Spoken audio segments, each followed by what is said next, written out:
Hello everyone, welcome to the new word with हाइडियन thinking. तो दोस्तों, आज हम टॉप 50 क्वेश्चन लेके आ चुके हैं इंटायर केमिस्ट्री से जेईई मेंस अप्रैल के लिए। ठीक है, ये सारे सिलेक्टेड क्वेश्चन हैं और इन क्वेश्चन के थ्रू आप एक तरीके से बोल सकते हो आपका पूरा केमिस्ट्री भी रिवाइज हो जाएगा और जो भी ट्रिक टेक्निक यूज होगा ना, कम समय में क्वेश्चन को किस तरीके से सॉल्व करना है वो भी मैं सिखाऊंगा। फिलहाल के लिए आइए टाइम को बिना वेस्ट किए स्टार्ट करते हैं क्वेश्चन को सॉल्व करना और आपको तरीका सिखाते हैं कैसे क्वेश्चन को अटेम्प्ट करना है एग्जाम में। देखिए, पहला क्वेश्चन आपके सामने रहा ये, इसमें क्या गिवन है सबसे पहले क्वेश्चन आप पढ़िए अच्छे से। देखिए क्या बोला था, elevation in boiling point for 1.5 molar solution of glucose in water is 4 kelvin. The depression in freezing point for 4.5 molar solution of glucose in water is 4 kelvin. ठीक है, elevation in boiling point given है और depression in freezing point भी आपको given है। The ratio of molar elevation in constant to molar depression constant. Okay, मतलब आपको के बी जो कांस्टेंट होता है और के एफ कांस्टेंट होता है उसी का रेशियो पूछा है।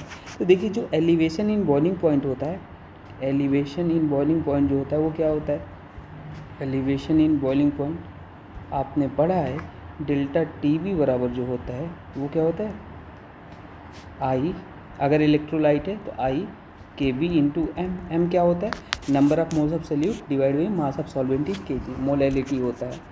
ठीक है, और जो डेल्टा टी एफ होता है वो क्या होता है, वो होता है आई के एफ इंटू मोलैलिटी, क्या होता है। और आपसे पूछा था रेशियो बोला था, है ना, रेशियो क्या हो। अब देखिए, मोलैलिटी आपको गिवन था दोनों केस में। इस केस में आपको मोलैलिटी कितना गिवन था, 1.5 मोलर गिवन था। एलिवेशन देखिए 1.5 मोलर लिखा है ना, और इस केस में कितना मोलैलिटी था, 4.5 मोलर था। तो एक काम करते हैं, delta T B upon delta T F, delta T B upon delta T F हम डिवाइड कर देते हैं, है ना, डिवाइड कर दीजिए। तो देखिए डेल्टा टी बी आपको और डेल्टा टी एफ भी गिवन है। यहाँ पे डेल्टा टी बी 4 केल्विन लिखे, देखिए लिखा है ना, elevation in boiling point 4 kelvin था और डिप्रेशन इन फ्रीजिंग पॉइंट भी आपको 4 केल्विन गिवन था। तो ये आप डिवाइड करेंगे तो कितना हो जाएगा, आप चाहे तो लिख लो, मैं कहूँगा पहले इसको लिखो आई के बी एम, है ना, हम वैल्यू बाद में पुट कर देंगे, आई के एफ इंटू एम। ये आपको गिवन है 4/4 है, आई से आई आपका कैंसिल हो जाएगा, के बी अपॉन के एफ ये पूछा था आपसे। और मोलैलिटी हर एक केस में गिवन था, एक के 1.5 गिवन था, है ना, बॉइलिंग पॉइंट के केस में, और इसमें 4.5 गिवन था। आप वैल्यू पुट कर लो, ये सिंपली है। अब आपका आंसर आ जाएगा के बी अपॉन के एफ आप निकालोगे तो कितना हो जाएगा, इससे वैल्यू ये कट गया, ये हो जाएगा 4.5 अपॉन 1.5, डेसिमल हटाओगे 45 अपॉन 15, तो ये आ जाएगा 3। तो रेशियो कितना आएगा, 3:1 का रेशियो आ गया। तो आंसर आपके पास जो वैल्यू आ जाएगा वो कितना हो जाएगा, ये 3 हो जाएगा। ठीक है, तो ये आंसर गिवन था, ऑप्शन नंबर ये सही हो जाएगा। तो सिंपल क्वेश्चन था। आइए नेक्स्ट क्वेश्चन को सॉल्व करते हैं। नेक्स्ट क्वेश्चन है, 2 solution A and B are prepared by dissolving 1 gram of non volatile solute X and Y. ठीक है, बोल रहा है कि 2 सोल्यूशन प्रिपेयर किया जा रहा है ना, 1 ग्राम नॉन वोलेटाइल सोल्यूट आपके पास डिजॉल्व किया जा रहा है X and Y in 1 kg of water. ठीक है, सॉल्वेंट आपके पास 1 kg है। The ratio of depression in freezing point for A and B is found to be 1:4। The ratio of molar masses, ratio of molar masses आपसे बोला था। ये भी सिंपल क्वेश्चन है, आइए इसको भी सॉल्व कर लेते हैं। देखिए सॉल्व जैसे जैसे बोला है वैसे वैसा लिख लो। ठीक है, देखिए आपको पता है डेल्टा टी एफ बराबर क्या होता है, आई के एफ इंटू मोलैलिटी होता है, सिंपल, ये आपको गिवन है। ये हम मान लेते हैं किसके लिए, टी एफ ए नाम दे देते ना, 2 सोल्यूशन था, ए के लिए था। ठीक है, और डेल्टा टी एफ एक बी लिख लो आप, डेल्टा टी एफ बी लिख लो। ठीक है, डेल्टा टी एफ बी आप जब लिखोगे तो इसके लिए भी आप क्या लिख, आई और कांस्टेंट तो सेम ही रहेगा, है ना, और यहाँ पे हम लिख लेते हैं एम ए और यहाँ पर ये भी लिख लेते हैं, ये एम बी है। ठीक है, एक काम करते हैं, डिवाइड कर लेते हैं, delta T F A divide by delta T F B, है ना। अब देखो आई की एफ डिवाइड करोगे तो वैल्यू कट जाएगा, तो आपके पास क्या आ जाएगा, M A upon M B, यही हो जाएगा। देखो रेशियो आपको 1:4 ही गिवन है, देखो इन तो है ना, तो यहाँ पे क्या लिख लो, 1/4 4 और मोलैलिटी क्या लिख सकते हो, number of moles of solute divided by mass of solvent in KG. तो मैं मोलैलिटी अलग से आपको यहाँ पे निकाल के दिखाता हूँ। जैसे एम ए की लिखोगे number of moles of solute N आप number of moles of solute divide by mass of solvent in KG. Mass का सॉल्वेंट कितना है, 1 kg वाटर है। इसी तरीके से अगर आप एम बी निकालोगे तो क्या हो जाएगा, मास ऑफ सॉल्यूट, ये आपके पास ए लिख लो यहाँ पे, है ना, ये आपके पास क्या हो जाएगा N B upon mass of solvent in kg 1 हो गया। अब अगर M A upon M B करोगे तो ये 1 से 1 कट जाएगा, है ना, तो 1 से 1 से कट जाएगा तो आप क्या लिख सकते हो, N A upon N B लिख सकते हो, यही तो हो जाएगा। अब मोल बराबर क्या होता है, देखो मोल बराबर जो होता है वेट अपॉन मॉलिक्यूलर वेट होता है, वेट अपॉन मॉलिक्यूलर वेट। तो आप यहाँ पे लिख लो 1/4। वेट आपके पास कितना गिवन है, एक ही केस में 1 ग्राम नॉन वोलेटाइल गिवन है। मास आपको नहीं पता तो यहाँ पे एम ए मान लो, और एम बी भी आपको गिवन है, दोनों केस में एक ही था भाई, दोनों केस में एक ही गिवन था, है ना। तो यहाँ पर हमारे पास एम बी की केस, तो इस केस में भी आपके पास 1 ही था, तो ये क्या आ जाएगा, एम बी हो गया। ठीक है, अब देखो, अब यहाँ पे आप जब इसको ऊपर ले जाओगे तो एम बी ऊपर हो जाएगा, है ना, डिवीजन, और यहाँ पे एम ए हो जाएगा। और ये आपके पास कितना, ये आपके पास 1:4 था, तो ये आपके पास कितना है 1/4 है। ठीक है, अब अगर आप इसे एम ए ऊपर लिखना चाहो और एम बी नीचे लिखना चाहो तो आपके पास वो भी बदल जाएगा, 4:1 हो जाएगा। तो आंसर यही आपसे पूछा था, तो क्या हो जाएगा 1:4 हो जाएगा, 4:1 हो जाएगा। तो ऑप्शन नंबर आपके पास, अब देखो आप कहोगे कि सर लेकिन आंसर तो ये नहीं गिवन है। ठीक है, आंसर में देखो धोखा खा जाओगे आप, बहुत ही तगड़ा क्वेश्चन था। तो मैं स्पेस बनाऊँ, देखो हम यहाँ पे आंसर क्या हो जाएगा, इसको अगर आप डिवाइड करोगे तो कितना आ जाएगा, 0.25 आ जाएगा, 0.25 आ गया, अपॉन 1 लिख सकते हो। ये आपके पास क्या है, M B upon M A है। आप इसको उल्टा भी करके तो लिख सकते हो, क्या हो जाएगा 1:0.25, अगर आप इसे लिखोगे M A upon M B. बात समझ में आया आपको, तो ये आंसर हो जाएगा। तो ये है भाई तरीका, ऑप्शन नंबर बी सही हो जाएगा। आप आंसर के नज़दीक पहुंचकर भी आप गलती कर सकते थे, तो ये कैलकुलेशन वाला पार्ट था, आप देख लेना। आइए समझते हैं तीसरा क्वेश्चन। तीसरा क्वेश्चन था कि it has been found that for a chemical reaction with rise in temperature by 9 kelvin, बोला टेम्परेचर हमारे पास 9 केल्विन राइज हो जा रहा है, the rate constant gets double. ठीक है, रेट कांस्टेंट डबल हो जा रहा है, assuming a reaction to be occurring at 300 kelvin, the value of activation energy. Very simple question, आइए इसको सॉल्व करते हैं। देखिए, जब भी कभी आपको एक्टिवेशन एनर्जी से रिलेटेड क्वेश्चन आता है तो आप कैसे सॉल्व करो। सबसे गिवन क्या है, T1 आपके पास गिवन है 300 केल्विन। ठीक है, आपके पास देखो रेट कांस्टेंट इनिशियली हम मान लेते हैं, लेट क्या इनिशियल क्या था, इनिशियल आपके पास रेट कांस्टेंट था K1 था, बाद में कितना हो जा रहा है, बाद में आपके पास ये वैल्यू हो जाए, हम K1 नाम देते हैं, बाद में आपके पास ये कितना, आफ्टर टाइम T आपके पास ये कितना हो जा रहा है, आफ्टर टाइम T हम मान लेते हैं ये डबल हो जा रहा है, 2K1 हो जा रहा है, डबल हो जा रहा है। ठीक है, तो ये आपके पास कौन सी वैल्यू, K2, ये आफ्टर टाइम इसको हम K2 नाम दे देते हैं, और ये आपके पास K1 तो था ही। पूछा क्या था आपसे, एक्टिवेशन एनर्जी आपसे पूछा था। ठीक है, T2 आपके पास क्या पूछा था, टेम्परेचर, ये बोला है कि टेम्परेचर 9 केल्विन राइज हो जा रहा है। तो इनिशियली आपके पास 300 केल्विन था, 9 राइज होने के बाद 309 केल्विन हो जाएगा। आपको फॉर्मूला पता है, लॉग K2 अपॉन K1 बराबर E अपॉन 2.303 लिख लो, या केवल इतना ही लिख लो, कोई दिक्कत की बात नहीं है। और T2 minus T1 upon T1 into T2 हो जाएगा। सारा वैल्यू पुट कर दो, आपके पास आंसर निकल के आ जाएगा। आप यहाँ पे देखो, मैं वैल्यू एक बार पुट ही कर देता हूँ। देखो वैल्यू आप पुट कर दो, ln K2 यहाँ पे क्या लिख दीजिए, ln K2 क्या था आपके पास, 2K1 था, K1 तो था ही यहाँ पे। ठीक है, और यहाँ पे क्या हो जाएगा, EA upon 2.3 into 8.3 joule. R की वैल्यू जूल में 8.314 होता है, चाहे इतना ही रख लो, है ना, 1 डिजिट पे वैल्यू रख रहे हैं, कोई दिक्कत, ये माइनस कर लोगे आपके पास 309 इंटू 300 है ना, माइनस करके मैंने लिख दिया 9 आ जाएगा। ई की वैल्यू आपके पास निकल के आएगी 58988 1 जूल पर मोल। अब इसको अगर किलो जूल में चेंज करना है तो कैसे करोगे, 1 जूल बराबर कितना होता है 1/1000 किलो जूल, ठीक है। तो आपके पास इतना, एक टॉफ़ी का मूल्य 2 रुपये, तो 4 टॉफ़ी का मूल्य कितना हो जाएगा 4 × 2, वही 1 जूल बराबर इतना। तो आपके पास उतना जूल जितना गिवन है मल्टीप्लाई कर दो, 58,988 मल्टीप्लाइड बाई 1000, तो ये आपके पास अप्रॉक्स अगर देखोगे तो 59 किलो जूल पर मोल आंसर हो जाएगा। ऑप्शन नंबर बी करेक्ट हो जाएगा, ठीक है। तो आइए, आई होप आपको बात समझ में आ गया। आइए नेक्स्ट क्वेश्चन को सॉल्व करते हैं।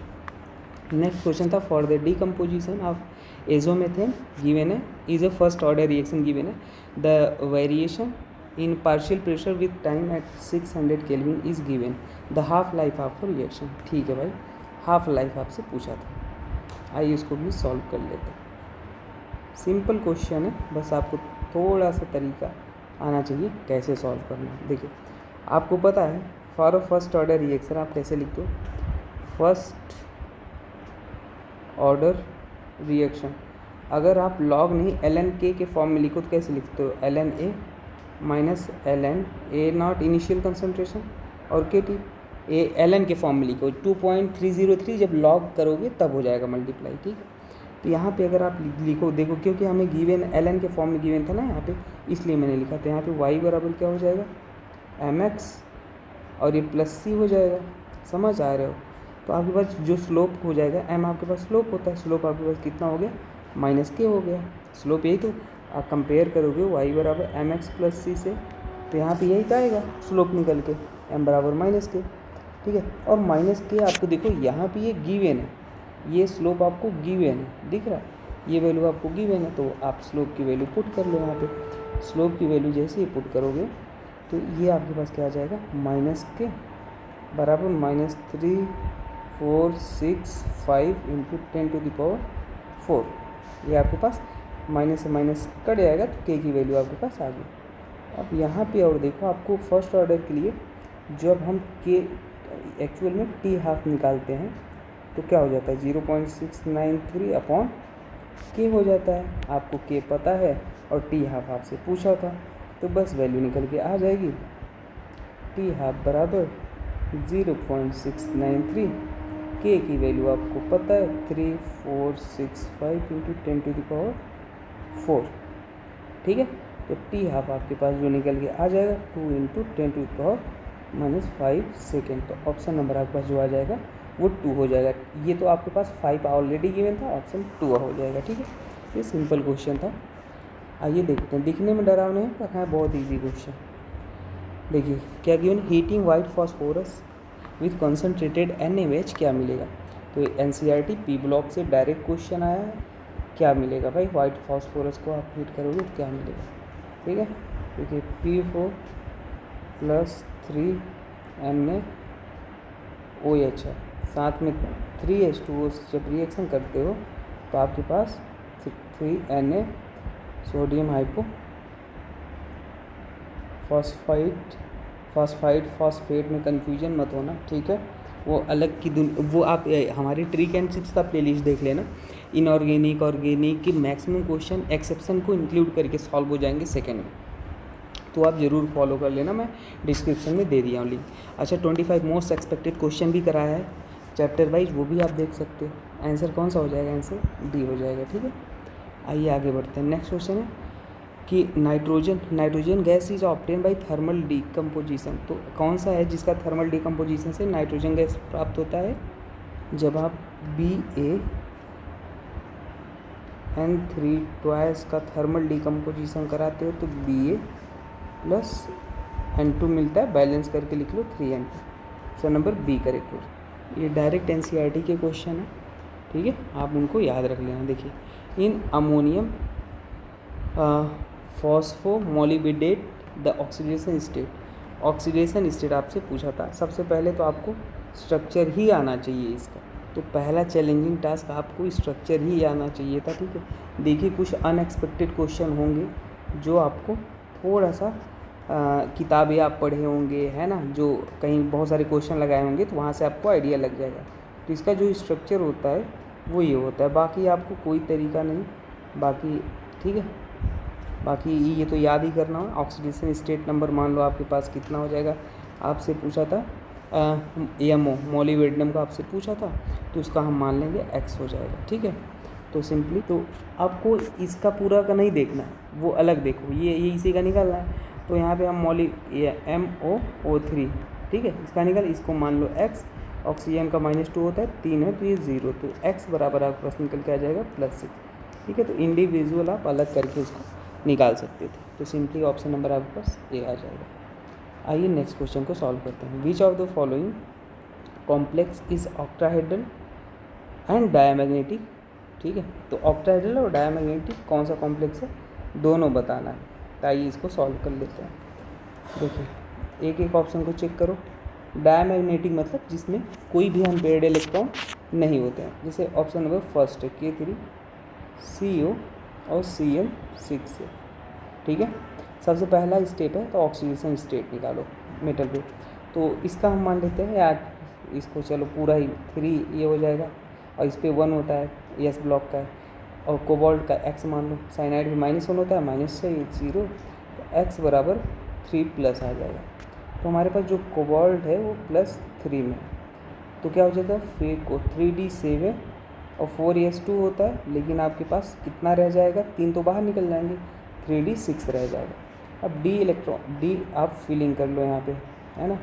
डी ऑर्बिटल में 5 ऑर्बिट होते हैं, डी शेल में 1 2 3 4, तो आपके पास ये 5 ऑर्बिट बना दिया, 6 इलेक्ट्रॉन भर दो, 1 2 3 4 5 6।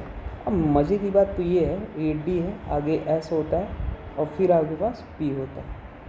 मज़े की बात यह है कि यहाँ पे साइनाइड जो है वो स्ट्रॉन्ग फील्ड लिगेंड है। स्ट्रॉन्ग फील्ड लिगेंड मतलब क्या है, ये पेयरिंग कर देगा, मतलब जो ऑर्बिटल आप फिल किए हो वो इलेक्ट्रॉन पेयर्ड हो जाएंगे। मतलब ये वाला आपके पास यहाँ चला आएगा, ये वाला यहाँ पेयर्ड हो जाएंगे। तो यहाँ पे आपके पास कितने बचेंगे, देखो 1 2 3 4 5, तो 1 2 ये आपके पास पेयर्ड होगा। अब यहाँ पे जो अनपेयर्ड इलेक्ट्रॉन है वो कितने हैं, 0 हैं, और अनपेयर्ड इलेक्ट्रॉन 0 हैं, तो ये कैसा हो जाएगा, डायमैग्नेटिक इन नेचर हो जाएगा, डायमैग्नेटिक इन नेचर हो जाएगा। समझ आ रहा है आपको, तो डायमैग्नेटिक इन नेचर होगा। आपसे यही पूछा था मोस्ट स्टेबल कौन है, और मोस्ट स्टेबिलिटी आप चेक करते हो, जितना स्ट्रॉन्ग फील्ड लिगेंड है स्टेबल उतना ही होगा। कोऑर्डिनेशन नंबर, ऑक्सीडेशन स्टेट, कई सारे फैक्टर होते हैं, पर यहाँ पे आप इसी से चेक कर सकते हो। तो ऑप्शन नंबर आपके पास ए सही हो जाएगा। आइए आगे बढ़ते हैं, ठीक है। In potassium ferrocyanide there are pairs of electron in 2Tg। भाई pair of electron potassium ferrocyanide क्या होता है, चलिए इसको अब बना लेते हैं। K4FeCN6 पोटेशियम फेरोस K4FeCN6 है ना, most probably first organo metallic compound जो होता है ना।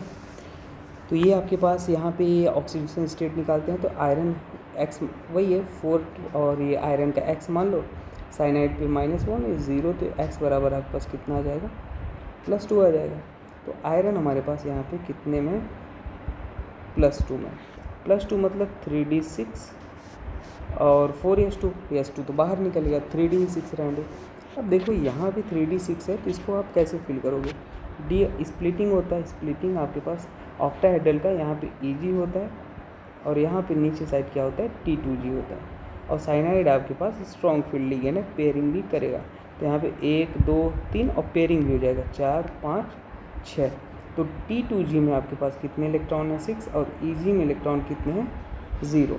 तो ऑप्शन नंबर आपके पास देखोगे यहाँ पे in there are pair of electron, कितने पेयर ऑफ इलेक्ट्रॉन है, तो 3 पेयर है भाई, T2G में 3 पेयर ऑफ इलेक्ट्रॉन है, साथ दिख रहा था, ऑप्शन नंबर सी सही हो जाएगा। आइए आगे बढ़ते हैं। नेक्स्ट क्वेश्चन है आपके पास, क्या गिवन था, आपको गिवन है कि ये रिएक्शन है, ठीक है। यहाँ पे मैं थोड़ा जूम कर लेता हूँ, Br2 लिखा है, तो इनका रिएक्शन कराना है। तो देखिए पहले स्टेप में ना ये क्या करेगा कि बेंजीन को तो कोई छेड़छाड़ नहीं करेगा, क्योंकि वो तो स्टेबल है।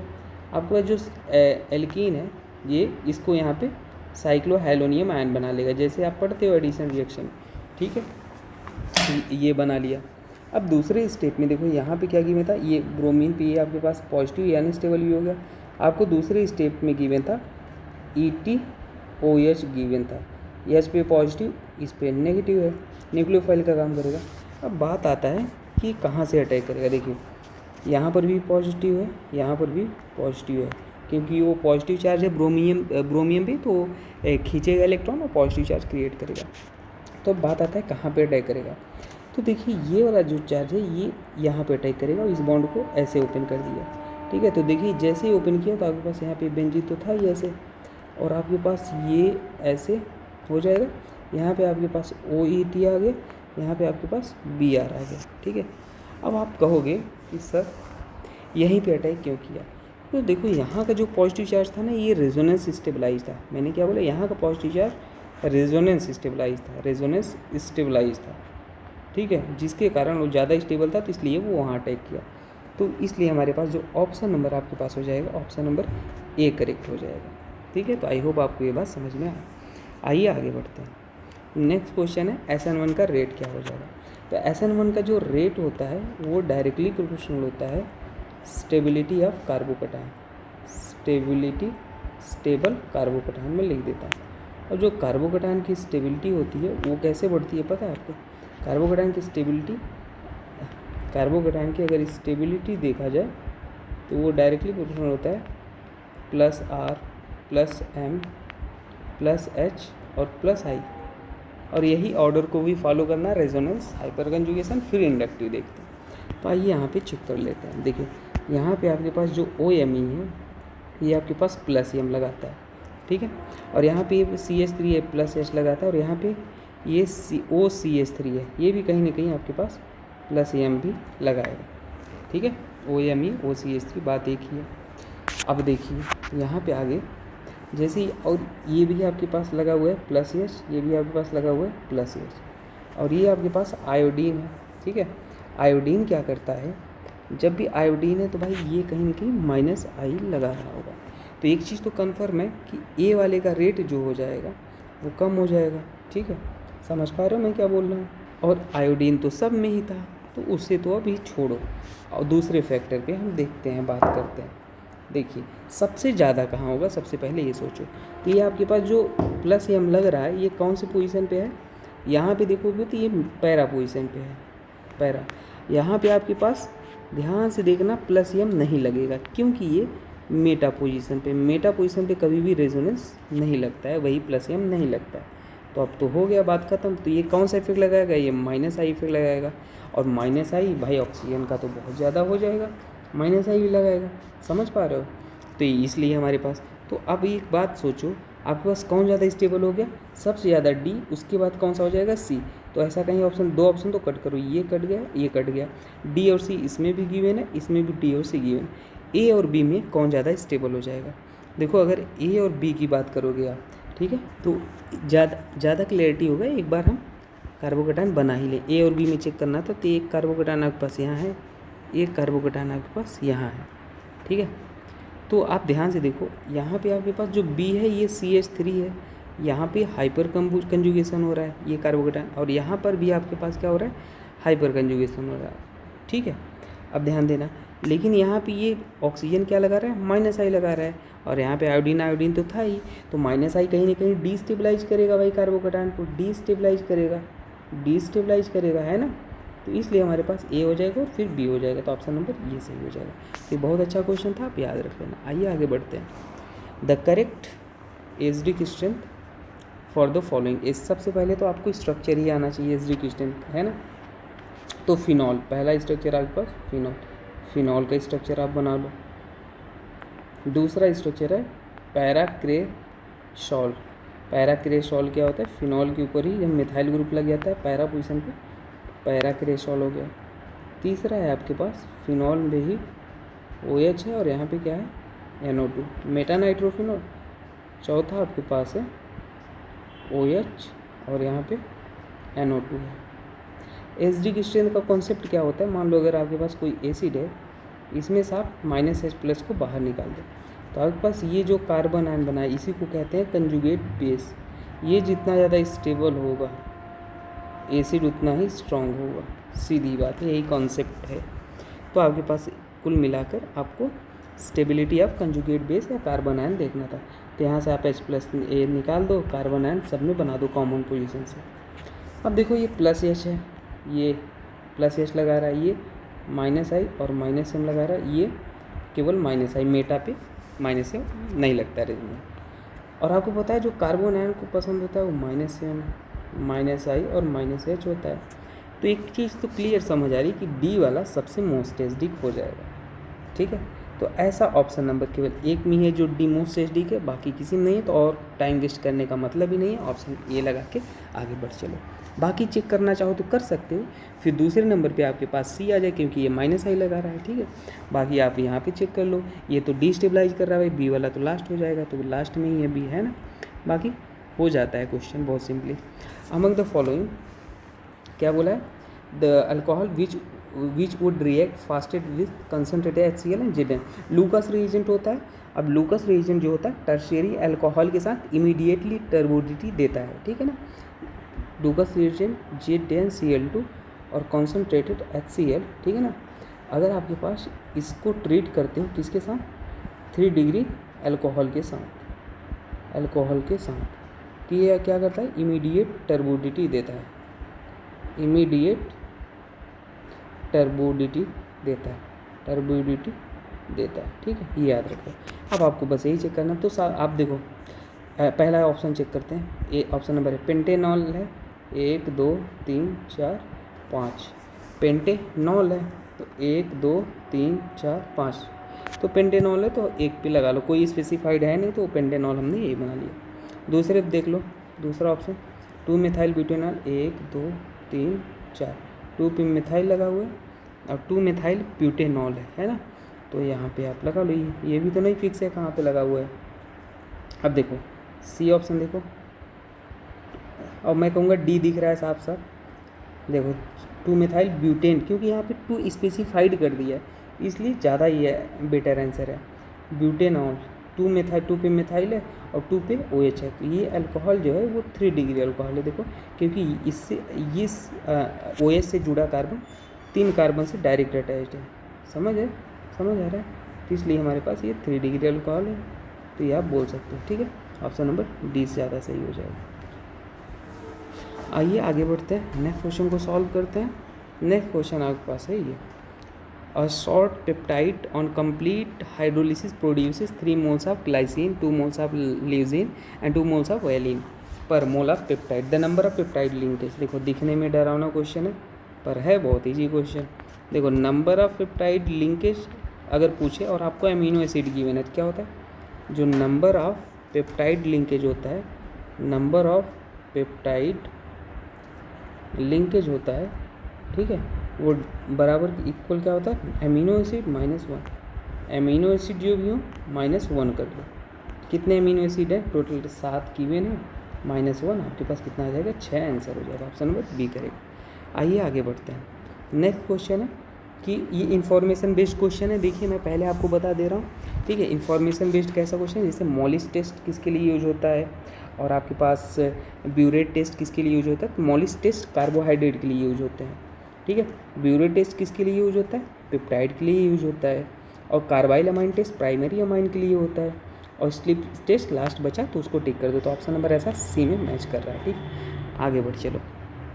नेक्स्ट क्वेश्चन है कि which of the following compound is added to the sodium extract before addition of silver nitrate for testing of hydrogen.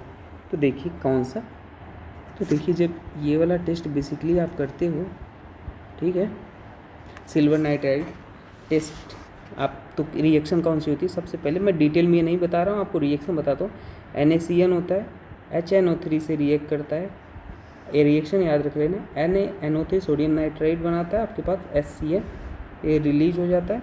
यहाँ पे Na2S फिर होता है, ये HNO3 के साथ फिर से रिएक्ट करके आपके पास NaNO3 साथ में H2S रिलीज करता है। तो किसके साथ रिएक्ट होता है, नाइट्रिक एसिड के साथ HNO3, ठीक है। तो यहाँ पे आप ये बस याद रख लो, रिएक्शन इन्फॉर्मेशन बेस्ड क्वेश्चन अभी तक। देखिए यहाँ पे ये अच्छा डाइबल एच का बहुत ही फेमस क्वेश्चन है, GMS में बहुत लेटेस्ट पूछा जा रहा है बार बार, ठीक है। तो इसको ट्रिक ही बताता हूँ। देखो ट्रिक क्या है कि आपके पास, मैं अलग से लिख के आपको समझाता हूँ, ये है ना क्योंकि ये क्वेश्चन बहुत रिपीटेड क्वेश्चन है, बहुत बार पूछा गया, मतलब इसी वैरायटी का भेज बदल बदल के बहुत पूछा जा रहा है। देखो अगर मैं बोलूँ आप डाइबल एस्ट ले रहे हो, डाइबल एक रिड्यूसिंग एजेंट होता है ना, हम लोग अपने रिसर्च पेपर में इसे यूज करते थे, मतलब रिसर्च करते थे तो इसको यूज किए हैं। बहुत ही सेंसिटिव होता है, एयर सेंसिटिव होता है। तो यहाँ पे डाइबल एच होता है, क्या होता है भाई, जब इसको लो टेम्परेचर के साथ इसको हम लोग इसको आइस में रिएक्शन लगाते थे, है ना, क्योंकि जीरो टेम्परेचर लो माइनस हो सके वहाँ पे अच्छा रिएक्शन यील्ड लाने के लिए। तो यहाँ पे ये क्या करता है पता है आपको, ये ब्रेक करता है। हमेशा याद रखना, इस ऑक्सीजन को सिंगल बॉन्ड वाले ऑक्सीजन जो होता है ना, ये अटैच होता है, उसको ब्रेक करता है। और ब्रेक करके क्या कर देता है, इसको तो OH में चेंज कर देगा, इसके साथ OH लगा देगा, और इसको इस वाले को एल्डिहाइड में चेंज कर देगा। हमेशा यही करना है जब आप लो टेम्परेचर में रिएक्शन हो। तो आप देखो कैसे हो जाएगा आपके पास ये, और यहाँ पे ये ऐसे, बस यही तरीका है, इजी तरीके से OH हो गया, और ये वाला जो ग्रुप है आपके पास पूरा ये यहाँ पे एल्डिहाइड में चेंज कर देगा, ठीक। और अगर मान लो ये हाई टेम्परेचर में रिएक्शन हो रही है, हाई टेम्परेचर, ठीक है, तो उस केस में आपके पास ये अल्कोहल में चेंज हो जाए। बाकी सब कुछ वैसे ही है, बाकी सब कुछ आपके पास ये जो बना है वैसे ही है। एल्डिहाइड जो बना है ना वहाँ पर वो भी अल्कोहल में चेंज हो जाता है, वो भी CH2OH में चेंज हो जाता है। बस यही बताना था, ऑप्शन नंबर बी करेक्ट हो जाएगा, ठीक है। तो ये फेमस क्वेश्चन है, आप याद रख लेना। देखो फिर से आ गया, ये भी, ये JEE मेंस के दोनों PY के देखो आ गया ना, मैं बोला था आ जाएगा। तो देखो अभी मैंने आपको बताया कि जहाँ ऑक्सीजन होता है, मैं ये हो, इसको आप क्या कर दो, ब्रेक करके यहाँ पे OH जोड़ दो और एक को एल्डिहाइड बना दो। देखो सिंपल आपके पास क्या हो जाएगा, ये आपके पास CN है, और यहाँ पे आपके पास क्या हो जाएगा, ये आपके पास क्या हो गया CHO, और यहाँ पे ये क्या हो जाएगा OH हो जाएगा। यही तो मैंने बताया आपको। ऑप्शन नंबर ऐसा कौन सा दिख रहा है, ऑप्शन नंबर C दिख रहा है, ठीक है। तो ये बहुत सिंपल क्वेश्चन होते हैं, आते हैं, याद रखना। आइए देखते हैं ये वाला, among the following the increasing order of basic strength. देखिए बेसिक स्ट्रेंथ का जो क्वेश्चन होता है, वैसे तो मैं जियोसिम पूरा पढ़ा है बेहतरीन तरीके से, क्या होता है बेसिक स्ट्रेंथ, कभी दिक्कत नहीं होगा, है ना। पर यहाँ पर आपको फिर से रिवाइज कराता हूँ। देखिए हमेशा देखा करो, बेसिक स्ट्रेंथ जब भी निकालने को बोले, basic strength directly proportional to availability on lone pair,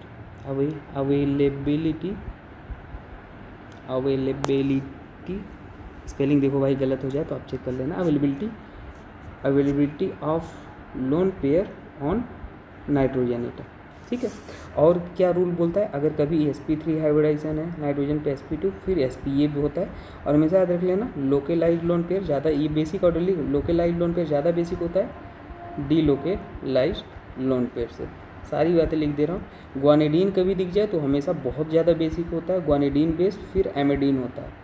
ग्वानिडीन क्या होता है, कोई कहेगा ये बता दो, एक कार्बन से डायरेक्ट 3 नाइट्रोजन जुड़े होते हैं ग्वानिडीन, एक कार्बन से 2 नाइट्रोजन जुड़े हो तो एमिडीन, ठीक है। बाकी आप वहाँ देख लेना। अब देखो यहाँ पे मेरे GOC के लेक्चर में है ना, बाकी यहाँ पे देखो ये नाइट्रोजन है, ये नाइट्रोजन है, ये आपके पास लोकेलाइज्ड नाइट्रोजन है, कहीं रेजोनेंस में नहीं जा रहा है, लोकेलाइज्ड है।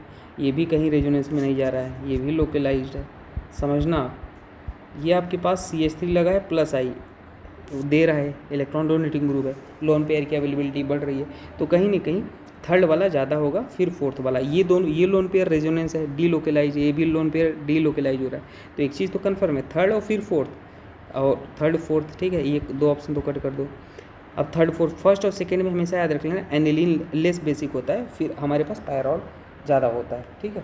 तो आपके पास कौन सा, नहीं मतलब आपके पास एनिलीन ज़्यादा होता है, पैराल कम होता है, तो ऑप्शन नंबर ए सही हो जाएगा। ये याद रख लेना ना, इसमें कोई आप PKB वैल्यू देख के आप बताते हैं आंसर, PKB वैल्यू और PK एसिड भी कहीं फेल हो जाता है ना, तो याद रख लेना, क्योंकि डीलोकेलाइज दोनों में है, पैराल वाला ज़्यादा हो जाता है, एनिलीन वाला आपसे कम हो जाता है, ठीक है। तो याद रख लेना। आइए आगे बढ़ते हैं।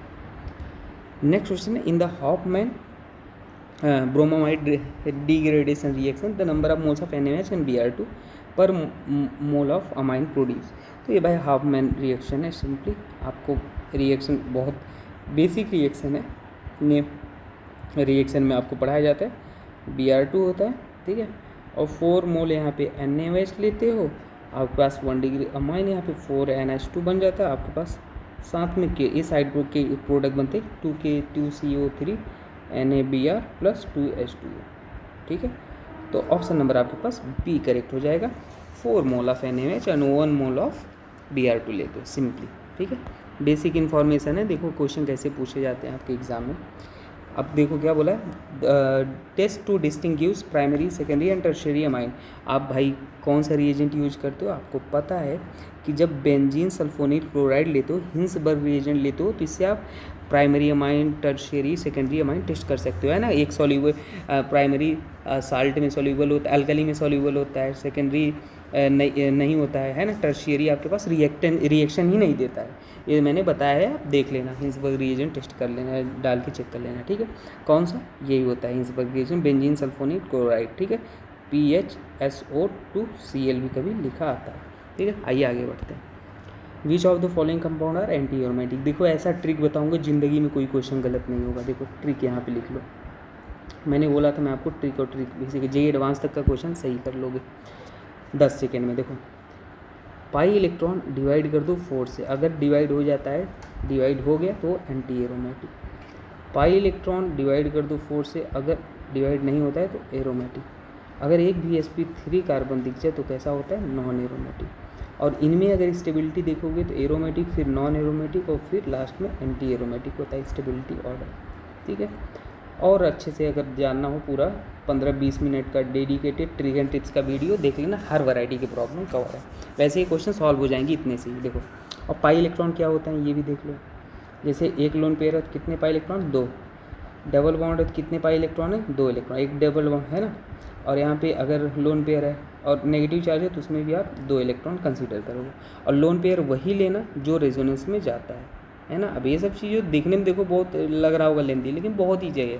देखो मैं बताता हूँ ना आपको, जैसे पहला क्वेश्चन है, ये फ्यूरान इसको बोलते हैं, कितने पाई इलेक्ट्रॉन है, 2 डबल बॉन्ड है मतलब 4, और एक लोन पे ही रेजोनेंस जाएगा तो 6 डिवाइड बाई 4, डिवाइड नहीं हुआ कैसा हो गया, एरोमेटिक। ये वाला देखो sp3 दिख गया, ये कैसा आ गया, नॉन एरोमेटिक, ठीक है। ये आपके पास एक्सेप्शन होता है, नॉन प्लेनर होता है, हमेशा याद रख लेना। 2 एक्सेप्शन है, उसको लिख ही देता हूँ। एक तो ये हो गया नॉन प्लेनर वाला, और एक और होता है, ठीक है। अब दिमाग में आ गया तो उसको भी बता ही देता हूँ, नहीं आप कहोगे सर आपका ट्रिक फेल हो गया, तो यहाँ पर भी आप नॉन एरोमेटिक लगाना, ठीक है। ये देखो एरोमेटिक है, क्योंकि ये नेगेटिव चार्ज या लोन पेयर ही ले लो, और 4 मतलब 6 डिवाइड बाई 4 करोगे एरोमेटिक आ जाएगा। ये आपके पास एंटी एरोमेटिक है, ये एंटी एरोमेटिक है। तो आपके पास एरोमेटिक कौन सा दिख रहा है, क्या बोला, एंटी एरोमेटिक बोला है। तो एंटी एरोमेटिक आपके पास, तो आपके पास ये पॉजिटिव चार्ज एक एंटी एरोमेटिक है, एक एंटी एरोमेटिक, तो आपके पास ये और ये एंटी एरोमेटिक है। ऑप्शन में नहीं होगा तो आप परेशान नहीं होना, ठीक है। ऑप्शन में आपके पास ये इसमें गिवन है, VI इस एक में ही है ना, एक में ही एंटी एरोमेटिक वाला है। बाकी आपके पास अगर नहीं गिवन है, वैसे तो ये है 100% एंटी एरोमेटिक है। देखो मैं बना देता हूँ क्लियरली, आपके पास ये नहीं है तो आपके पास एक एंटी एरोमेटिक मिल गया, बाकी चेक करने की ज़रूरत नहीं है। ऑप्शन नंबर डी टिक करके आगे बढ़ चलो, ठीक है। चलो आगे बढ़ते हैं। नेक्स्ट क्वेश्चन है आपके पास ये, विच of the following reaction will yield 2,2 dibromopropane. आइए देखते हैं कौन सा रिएक्शन देगा। देखें तो HBr 2,2 डाइब्रोमोप्रोपेन आपको बनाना। देखिए एक बार हिंट बनाना जो है उसे लिख लो ना, इससे हिंट लग जाता है कि आप कौन सा ऑप्शन जाओ, नहीं तो एक एक ऑप्शन चेक करोगे बहुत ज़्यादा टाइम लग जाएगा। तो हमें ये बनाना है, तो कहीं ना कहीं आपको 3 का एल्काइन चाहिए, है ना, 3 मेंबर रिंग का एल्काइन। और आपके पास 3 मेंबर का एल्काइन क्यों मैंने बोला, क्योंकि आपके पास 2 Br लगा है, तो HBr अगर 2 बार लोगे मतलब 2 डबल बॉन्ड चाहिए। साफ साफ दिख रहा है कि आपके पास अगर बी ऑप्शन लो, देखो बोला ना आपके पास 2 HBr है, तो एक बार HBr ये तोड़ोगे कार्बो, अच्छा कॉन्सेप्ट फेल हो गया था, बॉन्ड ऐसे टूटा तो आगे साइड नेगेटिव, टेल पार्ट पे पॉजिटिव। रिएक्शन मैकेनिज्म 50 लेक्चर पढ़ा दूंगा, कभी ज़िंदगी में ऑर्गेनिक में डाउट नहीं आएगा। ऑर्गेनिक क्यों दिक्कत होती है, क्योंकि आप कनेक्टिविटीज़ नहीं पढ़ते। सबसे पहले बेसिक ऑर्गेनिक, फिर GOC, फिर रिएक्शन मैकेनिज्म, ठीक है। तो आने वाले समय में पढ़ाऊँगा, अभी के लिए एग्जाम के ओरिएंटेड चीज़ें सीख लेता हूँ। तो ये आपके पास यहाँ कार्बोकैटायन ये बनेगा 2 डिग्री है, ये आपके पास 1 डिग्री बनेगा। अगर बॉन्ड को ऐसे तोड़ोगे तो 2 डिग्री ज़्यादा स्टेबल, इसलिए आपके पास वहाँ पे हमने Br को जोड़ दिया, आपके पास डबल बॉन्ड एक रह गया। फिर से आपके पास 2 HBr था तो एक HBr और है, ये बॉन्ड ऐसे टूटेगा, यहाँ पर कार्बोकैटायन, ये Br यहाँ पे आके जुड़ जाएगा। तो आपके पास ये Br, option number B correct हो गया, ठीक है। आइए आगे बढ़ते हैं। The hydride that is not electron deficient, electron deficient कौन सा नहीं है। तो देखो आपके पास जो SiH4 है ना, SiH4, ये इलेक्ट्रॉन प्रीसिज हाइड्राइड है, इलेक्ट्रॉन प्रीसाइज हाइड्राइड है, इलेक्ट्रॉन डिफिशिएंट जैसे वैकेंट पी ऑर्बिटल हो जिसमें, ठीक है, वो वाले होते हैं। तो आपके पास ये भी हमारे पास, ये हमारे पास जो है इलेक्ट्रॉन डेफिशिएंट है, इनके ऑक्टेट कंप्लीट नहीं है, ठीक। आइए आगे बढ़ते हैं। Aluminium is usually found in +3 oxidation state, in contrast thallium exist +1 +3, this is due to inert pair effect. बहुत ही फेमस क्वेश्चन है। अच्छा, +1 ऑक्सीडेशन स्टेट का स्टेबिलिटी जब चेक करते हो, है ना, तो टॉप टू बॉटम इंक्रीज करता है, और +3 का ऑक्सीडेशन स्टेट स्टेबिलिटी आपके पास डिक्रीज करता है। ये भी आप याद रख लेना, due to inert pair effect. Next question देखते हैं 26। क्या बोला है? The reducing power of the metal increase. Reducing power आपसे पूछा, तो देखो मैं एक चीज़ लिख देता हूँ, higher the oxidation potential higher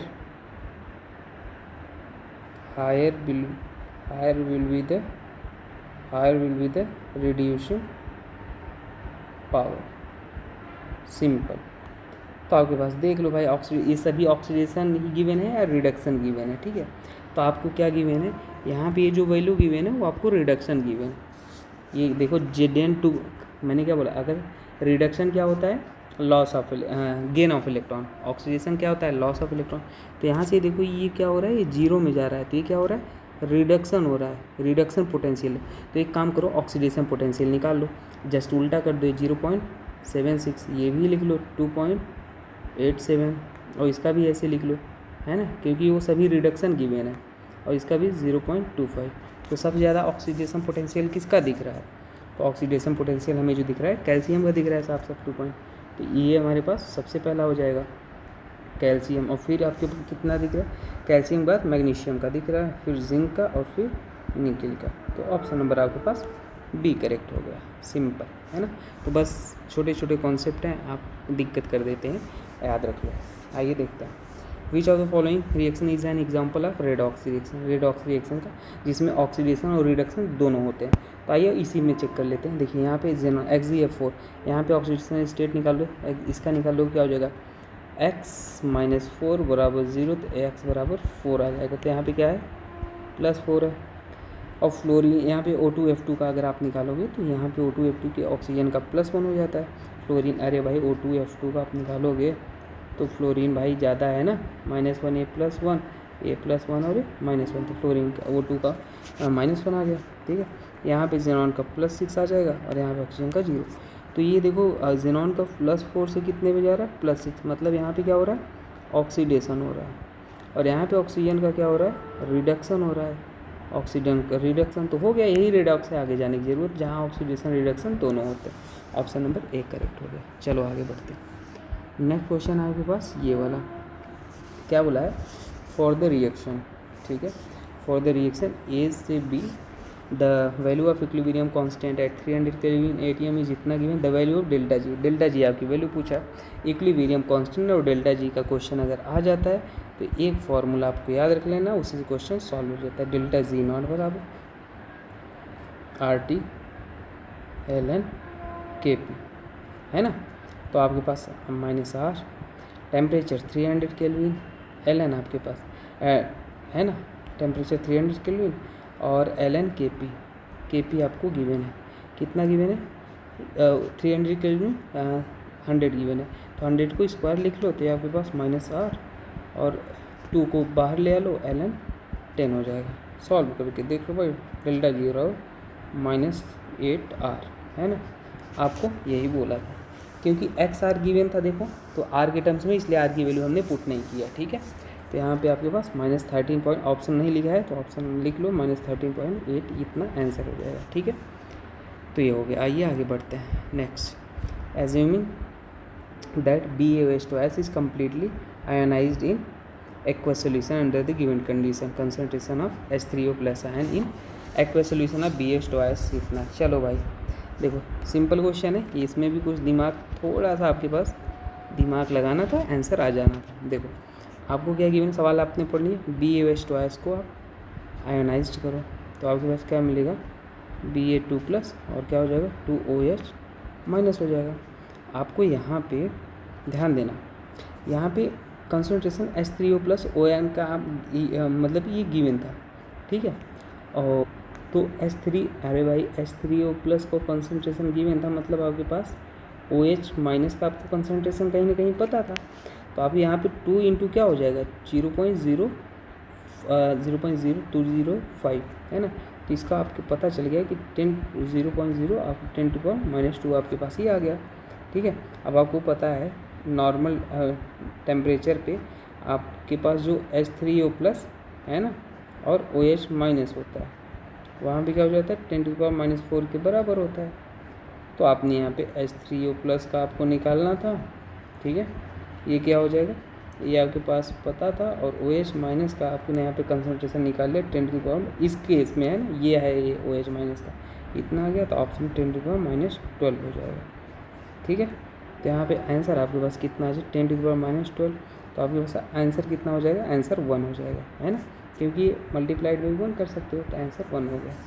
तो ऐसे ऐसे क्वेश्चन भी आते हैं धोखा देने वाले, याद रखना। देखिए ये क्वेश्चन है, आपसे पूछा क्या था, ये वैल्यू आपको, मैं कलर चेंज कर लूँ, आपको ये वैल्यू आपसे पूछा था। अब देखो सिंपल है, आप जो जो गिवन है उसे लिख लो। क्या गिवन है, FeO4 2 माइनस से क्या गिवन है वैल्यू आपको Fe3 प्लस गिवन है। इसकी वैल्यू आपके पास कितना गिवन है, यहाँ पे इसको हम मान लेते हैं डेल्टा G1 है, ठीक है। अब इसको बैलेंस भी करके लिख लो, यहाँ पे 3 इलेक्ट्रॉन है तो आपके पास यहाँ पे 3 इलेक्ट्रॉन लिख लो, ठीक है। अब बैलेंस हो गया, वो 3 चार्ज था 3 इलेक्ट्रॉन हो गया। अब देखो नेक्स्ट स्टेप में आपके पास गिवन है उसे भी लिख लो, Fe3 प्लस से यहाँ से देखो Fe2 प्लस में जा रहा है ना, तो Fe2 प्लस में जा रहा है, इसे डेल्टा G2, और ये आपके पास कितना हो जाएगा इलेक्ट्रॉन हो गया, ठीक है। सिंपली आपसे पूछा क्या था, आपसे पूछा था FeO4 2 माइनस, ठीक है, और ये क्या हो जाएगा Fe2 प्लस आपसे पूछा था। तो बैलेंस करने के लिए भी हम लिखेंगे इसे, ठीक है। और हम कहेंगे इसे बैलेंस करने के लिए क्यों लिखोगे, आपसे जो पूछा था सीधे सीधे ये देखो, आपको रिएक्टेंट साइड FeO4 चाहिए और प्रोडक्ट साइड आपके पास Fe ये चाहिए, ठीक है। सीधी सी बात है, आपसे पूछा था FeO4 2 माइनस और यहाँ पे क्या चाहिए था Fe2 प्लस, यही आपको निकालना था। आप करो इसमें ऐड कर दो, देखो ये रिएक्टेंट साइड है और प्रोडक्ट साइड आपको ये चाहिए, है ना, इसको ऐड कर दो तो आपके पास निकल तो आएगा।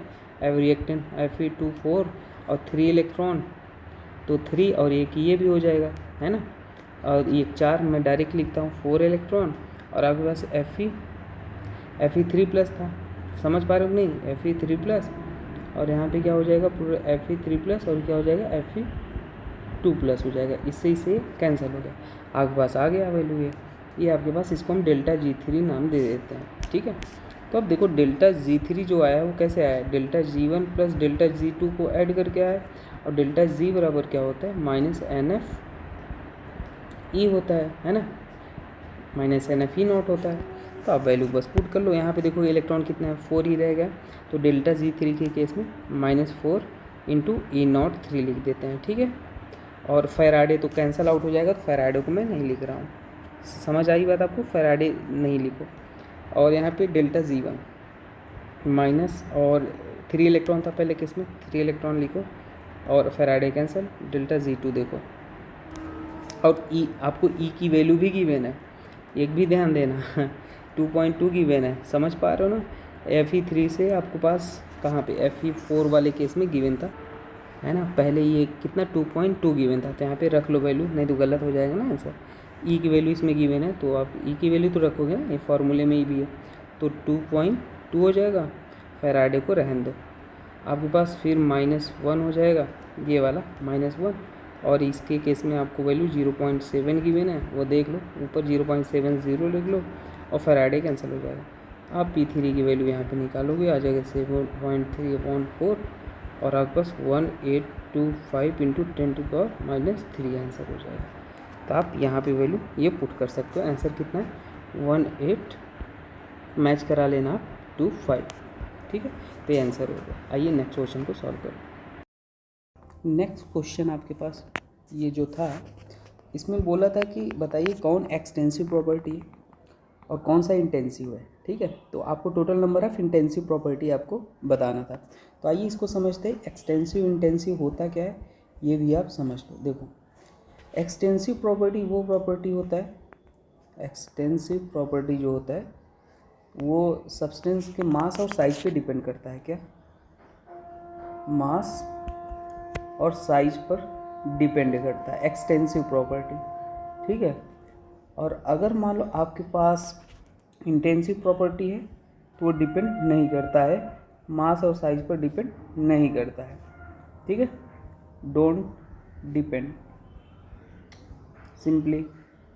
फॉर एग्जांपल जैसे देखो, मोलैरिटी आप कंसंट्रेशन टर्म्स ले लो, मोलैरिटी ले लो या मोलैरिटी ले लो, कोई दिक्कत नहीं है ना। कंसंट्रेशन, चाहे आप एक गिलास पानी ले लो, शरबत ले लो, और चाहे उसी गिलास में से एक चम्मच शरबत निकाल लो, जो मिठास रहेगा वो एक चम्मच में भी उतना रहेगा और एक गिलास में भी उतना ही रहेगा।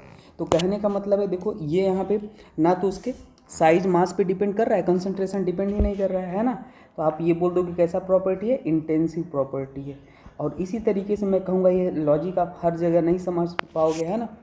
जैसे मान लो मैं बोलूँ आपका रूम टेम्परेचर है, पूरा नॉर्मल टेम्परेचर 25 डिग्री सेल्सियस है, आपने एक गिलास लिया है, उसी को आप कहीं और ले जाओ उसी रूम में, तो क्या टेम्परेचर बदल जाएगा? नहीं, 25 ही रहेगा। तो आप बोल सकते हो वो भी इंटेंसिव प्रॉपर्टी है। तो मैं कहूँगा आप कुछ याद रख लो, जैसे pH भी आपके पास कैसा होता है, इंटेंसिव होता है। ठीक है, और एक्सटेंसिव अपॉन एक्सटेंसिव डिवाइड कर दोगे तो क्या हो जाएगा, इंटेंसिव। फॉर एग्जांपल जैसे डेंसिटी बराबर क्या होता है, मास अपॉन वॉल्यूम होता है। मास क्या है, एक्सटेंसिव प्रॉपर्टी है, वॉल्यूम क्या है, एक्सटेंसिव है, और इसका जो रिजल्टेंट आ जाएगा डेंसिटी वो कैसा हो जाएगा, इंटेंसिव। तो ये कुछ तरीका है जो आपको याद होने चाहिए। आइए लिख देते हैं, जैसे कि एक्सटेंसिव कौन कौन से है। एक्सटेंसिव प्रॉपर्टी, मोल ले लो, है ना, वॉल्यूम ले लो, गिब्स फ्री एनर्जी ले लो, डेल्टा एच ले लो, जितने भी वैरायटी के एनर्जी होते हैं, है ना, डेल एच यू, वो हमारे पास जितने भी एनर्जी टर्म्स आ जाए वो एक्सटेंसिव होते हैं। इंटेंसिव आपके पास जैसे कि मैं कहूँगा मोलर मास ले लो। ठीक है, molar mass, molar heat, molar जिसमें लगा हो, मोलर लग जाए, देखो ये ट्रिक है, वो इंटेंसिव होगा। Molar heat capacity, molar heat capacity वो क्या हो जाएगा, इंटेंसिव हो जाएगा। ठीक है, और वैसे ही मोलैलिटी ले लो, मोलैरिटी ले लो, ई नॉट सेल ले लो, ठीक है, pH ले लो, रिफ्रैक्टिव इंडेक्स ले लो, ये सारे इंटेंसिव होते हैं। तो आपके पास टोटल जो गिवन है उसमें से टोटल 4 जो ऐसे हैं जो इंटेंसिव है। तो वॉल्यूम हो गया, मोलर हीट कैपेसिटी, मोलैरिटी, ये सारे 4 होते हैं जो इंटेंसिव। तो ऑप्शन नंबर आपके पास 4 सही हो जाएगा। यहाँ पे लिख देता हूँ 4। आई होप आपको समझ में आया होगा बात। आइए आगे क्वेश्चन देखते हैं। The number of bent shaped molecule, bent shaped molecule कौन कौन से हैं। The number of bent shaped molecule from the following, bent. ठीक है, अब देखो इसका हाइब्रिडाइजेशन का एक मैंने ऐसा ट्रिक बनाया है, 15 से 20 मिनट का वीडियो है। आप वो वीडियो देखते हो तो ज़िंदगी में आपको hybridisation, geometry, shape, lone pair कभी भी दिक्कत नहीं आएगा। ठीक है, और ट्रिक ऐसा बताया हूँ जो एक्सेप्शन को इंक्लूड करके है, तो आप ज़रूर देखना। हर चैप्टर के हैं उसमें जो आपके मैक्सिमम कम टाइम बचाएंगे और मैक्सिमम चीज़ें सॉल्व हो जाएंगी ईजिली। ठीक है ना। और आपको पहला स्ट्रक्चर गिवन है, बनाना चाहिए N3, ये लीनियर होता है ना, NCERT में भी गिवन है और आपको ये पता भी होना चाहिए। ठीक है, N3 आपके पास कुछ इस तरीके से होता है। ठीक है, NO2 बना लो। NO2 तो आपके पास बेंट, NO2 माइनस आपके पास ओजोन जैसा नहीं होता, तो ये कुछ इस तरीके से होता है। लोन पेयर भी आप बना लेना, नाइट्रोजन 3 बॉन्ड बनाया है, ये NO2 है। I3 माइनस भी आपके पास क्या होता है, लीनियर ही होता है, ये भी आपके पास लीनियर होता है। O3 कैसा होता है, O3 को ऐसे बनाओगे। और सारी स्ट्रक्चर देखो कुछ है जो याद होने चाहिए, बहुत ही इंपॉर्टेंट है। ठीक है, बाकी शेप, लोन पेयर आप वहाँ पे देख लेना। तो आपके पास ये टोटल आ जाएंगे 3 आ जाएंगे। ठीक है, स्टेरिक नंबर से आप गेस करते हो, और कुछ का तो स्ट्रक्चर जैसे N3 माइनस या याद रख लो, है ना। स्टेरिक नंबर कैसे निकालते हो, हाइब्रिडाइजेशन वाले वीडियो में बताया। Central valence electron of central atom, ठीक है, नेगेटिव चार्ज है तो उसे ऐड कर दो, पॉजिटिव चार्ज है तो उसे माइनस कर दो, और मोनोवैलेंट एटम जैसे हाइड्रोजन, हैलोजन, उसे ऐड कर दो। अगर ये मान लो 2 के बराबर तो sp 3 के बराबर आता है तो sp2 हो जाता है ना, 4 के बराबर तो sp3, 5 के बराबर तो sp3। ये पूरा मैंने 8-9 तक वहाँ पे लिखा है, आप उसे देख लेना, इसलिए मैं बोल रहा हूँ, ठीक है। तो 3 आंसर हो जाएगा बेसिकली इसमें। आइए आगे बढ़ते हैं। Next question, the sum of lone pairs present on central atom of the interhalogen compound. तो लोन पेयर का ट्रिक आपको बता ही देता हूँ, अभी ये क्वेश्चन आ गया है। तो देखिए आप क्या करते हो, IF5 है और यहाँ पे IF57 है, तो यहाँ पे आप स्टेरिक नंबर निकालो। स्टेरिक नंबर 1/2, सेंट्रल एटम क्या है, आयोडीन है ना, इसका वैलेंस इलेक्ट्रॉन 7 होता है और जेनॉन का बैलेंस इलेक्ट्रॉन 8 होता है। पॉजिटिव नेगेटिव चार्ज कहीं दिख नहीं रहा है, मोनोवैलेंट एटम है, हाँ फ्लोरीन हाइड्रोजन है मोनोवैलेंट, उसको ऐड कर लो 5, तो ये आपके पास कितना हो जाएगा, 6 हो जाएगा। जो स्टेरिक नंबर आता है लोन पेयर क्या करो, steric number minus side atom कर दो, यही होता है ट्रिक। तो स्टेरिक नंबर आपके पास 6 है, साइड एटम आपके पास 5 है, लोन पेयर कितना आ जाएगा, 1 लोन पेयर आ गया। यहाँ पर भी स्टेरिक नंबर निकालो, 1/2 7 और प्लस 7, तो यहाँ कितना आ जाएगा, 7 आ जाएगा। लोन पेयर आप निकालोगे steric number minus side atom, ये क्या हो जाएगा 0। तो टोटल लोन पेयर कितना, सम कितना हो जाएगा, 1 हो जाएगा आंसर, ठीक है। तो ये हो जाएगा भाई। आइए आगे बढ़ते हैं। Next question, aromaticity. अच्छा, कभी ये क्वाशी एरोमेटिक कंपाउंड है, इसमें कैसे आप निकालते हो मैं आपको सिखाता हूँ तरीका। आप हमेशा ये जैसे मान लो जो ये कंपाउंड गिवन है ना, आप 2 तरीके से बॉन्ड को तोड़ते हो और उस बॉन्ड को कंसीडर करो कि जहाँ से मोस्ट स्टेबल कंपाउंड मिलता है। जैसे मैं आपको बताता हूँ, रुक जाओ। आप एक बार इसको ऐसे तोड़ो, कैसे मैंने बोला, एक बार ऐसे तोड़ो, ठीक है। अगर ऐसे तोड़ा आपने तो आपके पास क्या बन गया, आपके पास ऐसे तोड़ा तो ये यहाँ पे टेल पार्ट पे पॉजिटिव आता है, ठीक है, और आपके पास हेड पार्ट पे नेगेटिव आ जाएगा, यहाँ पे नेगेटिव, और ये बॉन्ड ऐसे हो जाएगा। एरोमेटिसिटी का ट्रिक मैंने ऊपर बताया। अब ये कंपाउंड क्या है, यहाँ पे एंटी एरोमेटिक है, क्योंकि 4 पाई इलेक्ट्रॉन है, डिवाइड बाई 4 कर दो तो ये आपके पास एंटी एरोमेटिक आ गया, डिवाइड हो गया। ये आपके पास एरोमेटिक आ जाएगा, देखो 6 पाई, एक नेगेटिव में 2 और 2 डबल बॉन्ड मतलब 6 इलेक्ट्रॉन, डिवाइड बाई 4, ये एरोमेटिक। तो एक एंटी, ये भाई अनस्टेबल है, ठीक है। तो क्या यहाँ पे पॉसिबिलिटी है, स्टेबिलिटी क्या, ये दूसरी पॉसिबिलिटी चेक कर लेते हैं। हमने बॉन्ड को ऐसे तोड़ा, तो ऐसे तोड़ोगे तो क्या बन जाएगा, ऐसे तोड़ोगे तो आपके पास यहाँ पे, इसको हमने तोड़ा यहाँ पे, और यहाँ पे अगर आपने इस तरीके से तोड़ा तो यहाँ पे नेगेटिव आएगा, और यहाँ पे आपके पास क्या आ जाएगा, यहाँ पे आपके पास और ऐसे हो जाएगा, ये आपके पास। तो यहाँ पे ये एरोमेटिक और ये एंटी एरोमेटिक, तो यहाँ पे दोनों अनस्टेबल है। तो इसमें पूछा था क्या, among following which has highest dipole moment. तो जो जितना ज़्यादा स्टेबल होगा, स्टेबल या एरोमेटिक होगा, वो उतना डाइपोल मोमेंट रखेगा, यही कॉन्सेप्ट होता है। तो आइए अब मैं हर को तोड़ के नहीं दिखाऊंगा, डायरेक्ट आपको बताता हूँ, ठीक है। देखिए समझिए, अगर यहाँ से मैंने तोड़ा तो ये नेगेटिव आ जाएगा, यहाँ पे पॉजिटिव, तो ये वाला आपके पास एरोमेटिक है और ये वाला भी आपके पास एरोमेटिक। देखो 2 पाई इलेक्ट्रॉन है और यहाँ पे वही है नेगेटिव, और 2 पाई मतलब एरोमेटिक, तो ओवरऑल आपके पास एरोमेटिक आ गया, ठीक है। ओवरऑल आपके पास एरोमेटिक आ गया। तो यहाँ पे आपके पास क्या बोल लोगे, ये इसका डाइपोल मोमेंट आपके पास ज़्यादा हो जाएगा, और डाइपोल मोमेंट ज़्यादा हो जाएगा तो भाई आप बोल सकते हो ये ज़्यादा स्टेबल है, ठीक है। तो आगे जाने की ज़रूरत है नहीं, आपको मिल गया यही, बस यही। आप हमेशा दोनों तरीके से तोड़ के देखना, अगर किसी एक तरीके से आपको एरोमेटिसिटी दिख जाए तो वही most stable, most dipole moment हो जाएगा। आइए आगे चलते हैं। नेक्स्ट क्वेश्चन आपके पास है कि the correct order of electron gain enthalpy. तो आपको पता होना चाहिए इलेक्ट्रॉन गेन एंथैल्पी क्लोरीन का सबसे हाईएस्ट होता है पूरे पीरियोडिक टेबल में, ठीक है, क्लोरीन का होता है। अब उसके अलावा अगर आप लिखना चाहो तो फ्लोरीन, फिर टेलेरियम, मैं कहूँगा इनको याद रख लो, कोई आपके पास तरीका नहीं है, क्योंकि हर जगह एक्सेप्शन आ जाते हैं, तो कुछ का याद ही रख लो, और एक ही ऑप्शन आपको गिवन है तो यहाँ से क्लिक कर सकते हो, ठीक है। बाकी आप डाटा भी चाहो तो लिख सकते हो, जैसे क्लोरीन का होता है 3 - 349 किलो जूल पर मोल, मैं वो डाटा नहीं कहूँगा, आप याद करो, ठीक है। आइए यहाँ पे देखते हैं एम्फोटेरी। तो देखिए यहाँ पे साफ साफ ये इतनी बार फेमस क्वेश्चन है, Cl2O7 हमेशा एसिडिक होता है, क्योंकि क्लोरीन मैक्सिमम ऑक्सीडेशन स्टेट में है, ऑक्सीजन के नंबर्स भी ज़्यादा हैं, तो आपके पास एसिडिक। L2O3 एम्फोटेरिक होता है, आपको याद होना चाहिए बी का सेकेंड, ये कैसा होता है, एम्फोटेरिक होता है भाई, बी आपने पढ़ा है। तो सी का आपके पास एम्फोटेरिक। अब आपके पास 2 ही बच जाते हैं, तो आपके पास एक न्यूट्रल होता है, कौन सा, N2O आपने पढ़ा है, ये न्यूट्रल होता है, और एक रह गया ये बेसिक हो जाएगा, ऑप्शन नंबर बी करेक्ट। तो मैं कहूँगा ये तो बहुत फेमस क्वेश्चन है, बार बार पूछे जाने वाले हैं, याद रखो कौन न्यूट्रल होता है, कौन एम्फोटेरिक होता है ना। अब देखो यहाँ पे ये वाला question, the shortest wavelength of hydrogen atom in Lyman series is lambda, the longest wavelength in Balmer series, है ना। लीमन, बामन, पाश्चन, देखो ये पहले जानो, 1 2 3 4 5, देखो लाइमन, बामन, पाश्चन, ब्रैकेट, फंड, है ना।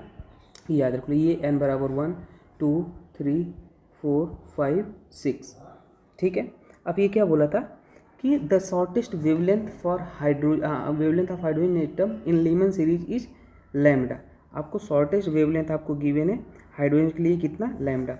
अब देखो शॉर्टेस्ट के लिए जब भी आप कभी निकालोगे, देखो सबसे पहली चीज़ आप यहीं पे समझ लो,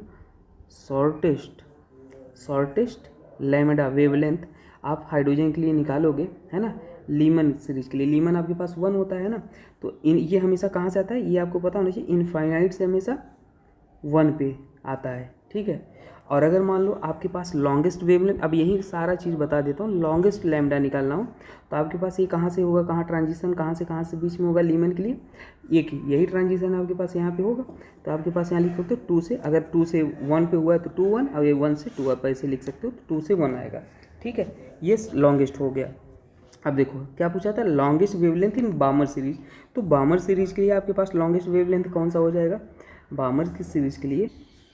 तो अब बामर के लिए आपको पता है, इसके लिए हमारे पास n की वैल्यू 2 है, तो लॉन्गेस्ट बोला था, तो लॉन्गेस्ट अगर शॉर्टेस्ट पूछता, मैं लिख देता हूँ पूरा, अगर बामर के लिए शॉर्टेस्ट पूछता तो आपके पास क्या हो जाता, इनफाइनाइट से आपके पास बामर के 2 आता। लेकिन यहाँ पूछा क्या है, लॉन्गेस्ट पूछा है, तो ये हमेशा लॉन्गेस्ट में हमेशा क्या हो जाता है, 3 से 2 पे आएगा, सिंपल सी बात है, ठीक है।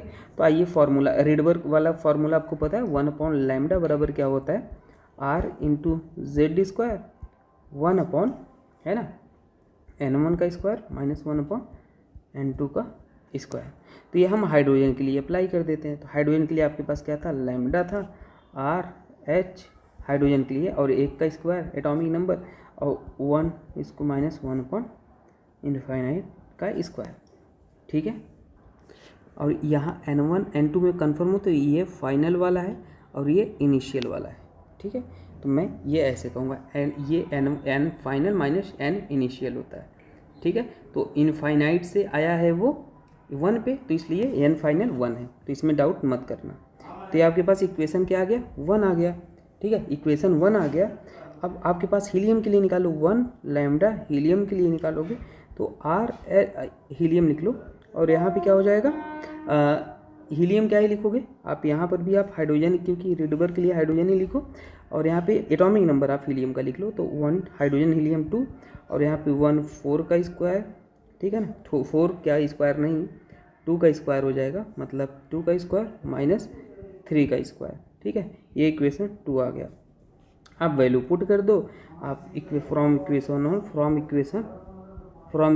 1 एंड 2 से आपके पास जो वैल्यू लैम्डा हीलियम की निकल के आ जाएगी, ये आपके पास लैम्डा यहाँ पे जो निकाला है इक्वेशन उन्होंने हाइड्रोजन का है ना, याद रखना। तो हीलियम के पास आपके पास जो इक्वेशन निकल के 9λ/5 आंसर हो जाएगा, ठीक है। तो ऑप्शन नंबर बी सही हो जाएगा। आप चाहिए कि बच्चों ये कैलकुलेशन ईजी है, सॉल्व कर लेना, ठीक है। डाउट हो पूछ लेना, मैं बता भी दूंगा।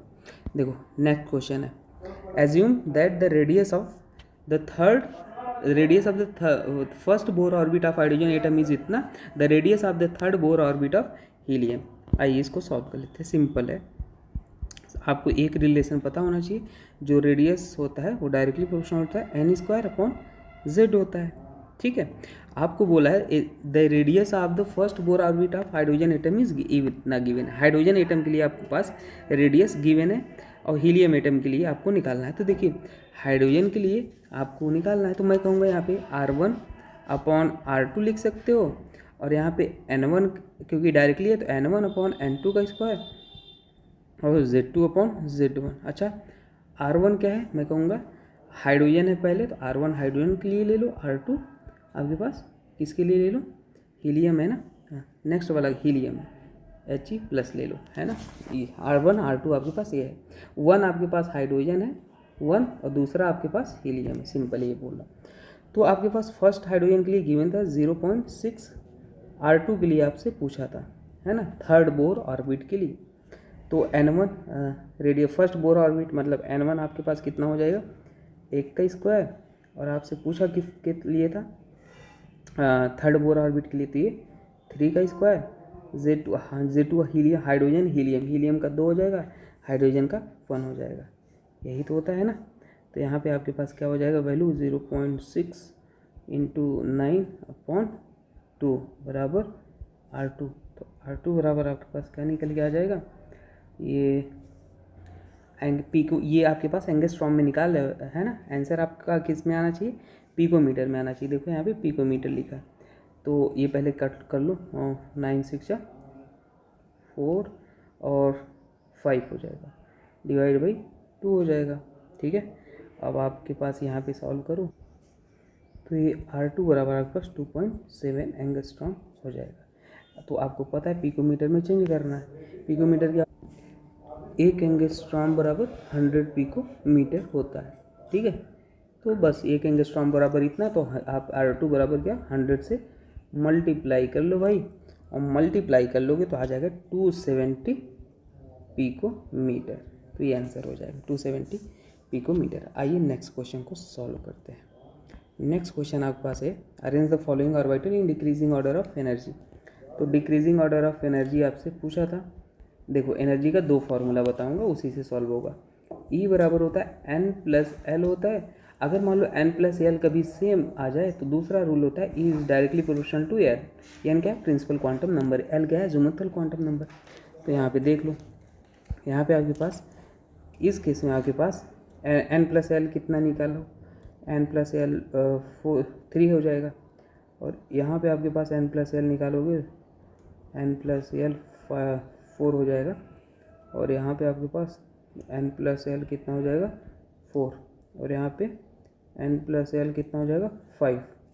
तो ये D वाला तो सबसे ज़्यादा हो जाएगा, ठीक है। 2 ऑप्शन कट करो तुरंत, D सबसे ज़्यादा। उसके बाद B और C में देखो, B और C में 4 4 आ रहे हैं, तो N देख लो, B वाले में N 4 है तो B वाला पहले हो जाएगा, मतलब आपके पास D B, option number D B, इसमें भी गिवन है D B, इसमें भी गिवन है, A C भी निकालना है।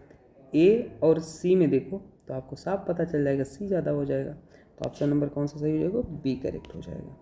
तो आई होप आपको ये बात समझ में आ गया। आइए आगे बढ़ते हैं, C ही है ना, हाँ A और C। Next question is for complete combustion of methanol the amount of heat produce as measured by bomb calorimeter is इतना, द एंथैल्पी ऑफ कंबक्शन। अच्छा, बॉम्ब कैलोरीमीटर में जो हीट यूज होता है उसी को इंटरनल एनर्जी बोलते हैं, ठीक है। ये बात आप याद रख लेना, और हीट रिलीज हो रहा है इसलिए नेगेटिव लेना, ठीक है। बस सिंपल यही फंडा था इसमें। तो आपको रिएक्शन गिवन है CH3OH, ठीक है। आपके पास 3/2 O2 गैस, और यहाँ पे क्या हो रहा है CO2 गैस प्लस 2H2O आपके पास लिक्विड है। डेल्टा NG निकाल लो, यूज होगा। प्रोडक्ट में गैसेस के मोल कितने हैं, 1 है ना, माइनस रिएक्टेंट में 3/2, तो ये आपके पास क्या कितना है, -½ आ जाएगा। डेल्टा H बराबर आपको पता है delta U plus delta NG RT होता है। डेल्टा U मैंने बोला आपको हीट रिलीज हो रहा है, माइनस ये इंटरनल एनर्जी जो होता है बॉम्ब कैलोरीमीटर में वही होता है, बराबर होता है ना। यहाँ पे इंटरनल एनर्जी की जो बॉम्ब कैलोरीमीटर में हीट प्रोड्यूस होता है, ठीक है। और प्रोड्यूस हो रहा है तो हीट नेगेटिव, और यहाँ पे -½ हो जाएगा। R की वैल्यू जूल में 8.3 और ये 300 हो जाएगा, तो यहाँ पे आपके पास -7 किलो जूल पर मोल हो जाएगा, ठीक है। एक आपको तरीका और बता देता हूँ, कभी जूल में R की वैल्यू लो तो 20/5/3 कैलकुलेशन ईजी हो जाता है, ठीक है। और 8.314 जूल ये तो होता है, तो यहाँ पे तो आप डायरेक्ट मल्टीप्लिकेशन ले सकते थे, तो मैं इन्फॉर्मेशन के लिए बता दिया। और लीटर ATM में अगर लेना हो R की वैल्यू तो 1/12 लिया करो, ठीक है। मैं पूरा यूनिट नहीं लिख रहा, ये बता रहा हूँ। और वैसे तो 0.082 लीटर ATM भी होता है, ठीक है। तो ये सारे डाटा आप याद रख लेना। आइए आगे बढ़ते हैं। नेक्स्ट क्वेश्चन है आपके पास ये वाला। इसमें बोला था कि the equilibrium constant for the reaction is Kp बराबर ये, at equilibrium the partial pressure of O2 आपके पास कितना हो जाएगा। बहुत ही सरल क्वेश्चन है। देखिए आपके पास एक रिएक्शन गिवन है, ठीक है, M सॉलिड और यहाँ पे ½ O2 है। तो आप इसके लिए जब Kp लिखोगे तो क्या हो जाएगा, Kp लिखोगे, सॉलिड का तो कुछ लिखोगे नहीं भाई, गैस का ही पार्शियल प्रेशर लिखा जाता है। तो यहाँ पे क्या हो जाएगा, PO2 का ½ हो जाएगा, CO2 का पार्शियल प्रेशर पूछा था, Kp आपको गिवन था, सिंपल। तो यहाँ पे आपके पास P हाफ PO2 बराबर आप निकालोगे तो क्या हो जाएगा 4 का स्क्वायर हो जाएगा, वैल्यू इधर आ जाएगी तो ये 16 हो जाएगा, आंसर हो जाएगा। बहुत सरल क्वेश्चन, ठीक है। नेक्स्ट क्वेश्चन देखते हैं। The volume of 0.0 molar aqueous HBr required to neutralise 10 ml of 0.1 molar aqueous PaO2S। तो आपके पास वॉल्यूम आपसे पूछा था। देखो कभी भी सबसे पहली चीज़ आपको बता दूं, अगर आपको एसिड बेस गिवन है तो acid is neutralise by base, तो इसके जो इक्विवेलेंट होंगे इसके इक्विवेलेंट बराबर होंगे। मतलब आप नॉर्मलिटी इंटू ये एसिड के लिए है, नॉर्मलिटी इंटू ये बेस के लिए। अब अगर कभी स्ट्रॉन्ग एसिड और स्ट्रॉन्ग बेस गिवन हो तो मोलैरिटी नॉर्मलिटी आप बराबर बोल सकते हैं।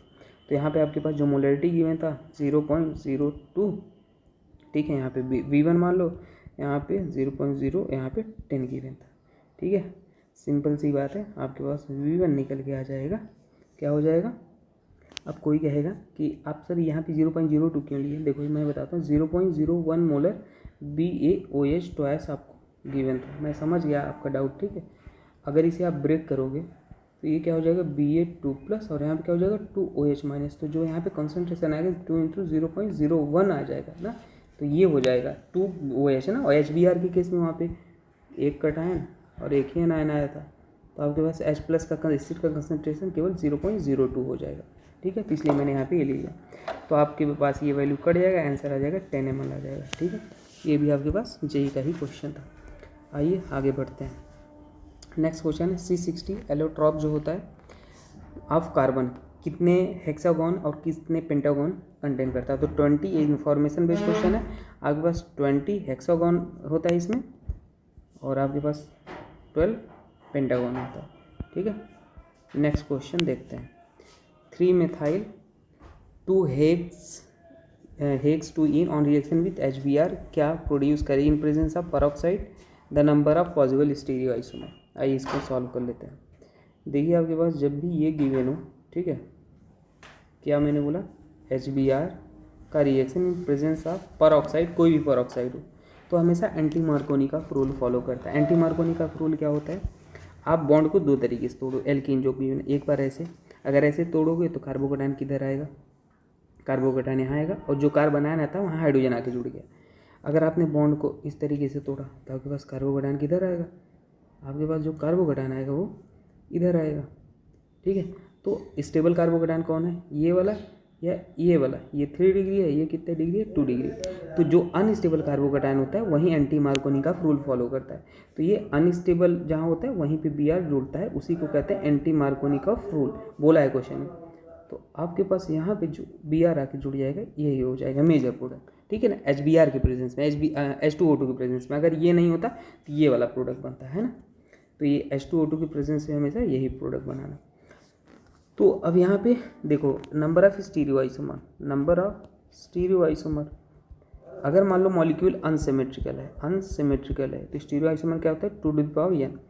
n क्या है स्टीरियो सेंटर। अब ये अनसिमेट्रिकल ही है, देखो इधर से चलो तो कुछ और इसका सराउंडिंग एटम मिल रहा है, इधर से जाओ तो कुछ और मिल रहा है, तो ये अनसिमेट्रिकल है। अब कायरल सेंटर यहाँ देख लो, एक कायरल सेंटर और 2 कायरल सेंटर। कायरल सेंटर मतलब क्या, sp3 हाइब्रिडाइज कार्बन या हाइड्रोजन नाइट्रोजन सल्फर भी हो सकते हैं, 4 डिफरेंट ग्रुप से अटैच्ड हो, तो उसी को कहते हैं कायरल। तो यहाँ पे 2 कायरल सेंटर है, स्टीरियो सेंटर मतलब 2⁴ बराबर 4। अच्छा इसका पूरा डिटेल में मैं वीडियो बनाया हूँ, है ना, कैलकुलेशन ऑफ स्टीरियो आइसोमर, आप उसे देख लेना। स्टीरियो केमिस्ट्री आप ट्रिक एंड टिप्स का प्लेलिस्ट में देखना, ऑप्टिकल ज्योमेट्रिकल कैलकुलेशन आप सारा कुछ बताया है, तो आपको डाउट नहीं आएगा।